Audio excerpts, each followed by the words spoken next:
Good morning. आजची सुरुवात झाली आहे झाडांपासूनच. आणि मी पिवळी फुलं तर खूप सुंदर दिसत होते. नंतर पुढे गेल्यानंतर मला लाल फुलं दिसली.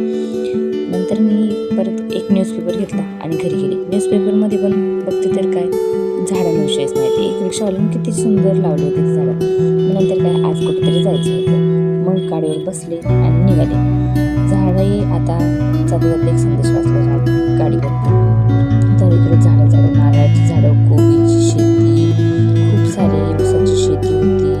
आणि मग नंतर मी इथं खूप वेगवेगळ्या प्रकारची झाडं पाहिली. आणि आता इथं आजी होत्या बघा, त्या काय मस्तपैकी आपण काय टाइमपास करतो, मोबाईल घेऊन बसतो. त्या आजी टाइमपास म्हणजे काहीतरी शेळ्या वगैरे सांभाळायला आल्या होत्या. तर त्या खाली जमिनीमध्ये काहीतरी करत होत्या. म्हणजे त्यांचा टाइमपास आपल्यापेक्षा काहीतरी वेगळाच होता.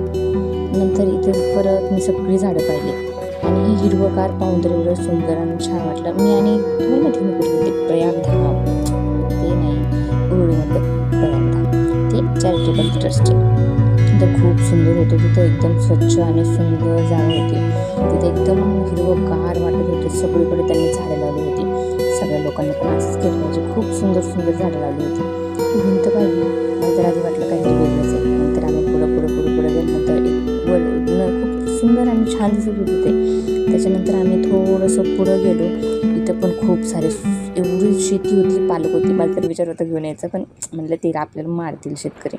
मग पुढे गेले. ही किती सुंदर दिसते, असं वाटत होतं एक पूर्ण शहरच आहे की काय.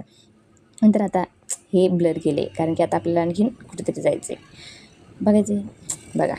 आता बघा. आणि मी पुढे गेले ते आता मी एका गावात गेले. नंतर तिथून खूप सारे झाडं, शेती. मला तर शेती म्हटलं तर खूप आवडतं. माझा आवडीचा विषय म्हणजे शेती. मग आता इथून गेले तर आणखीन ही गुलाबी कलरची फुलं तर एवढी सुंदर दिसत होती. आणि हे काही नेहमीच कुठं पण दिसतात. नंतर केळीची शेती होती तिथं, माहिती आहे का.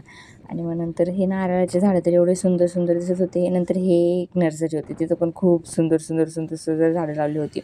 तर आम्ही आता जिथे जायचं होतं तिथे गेलो. आणि लास्ट वी आर गोइंग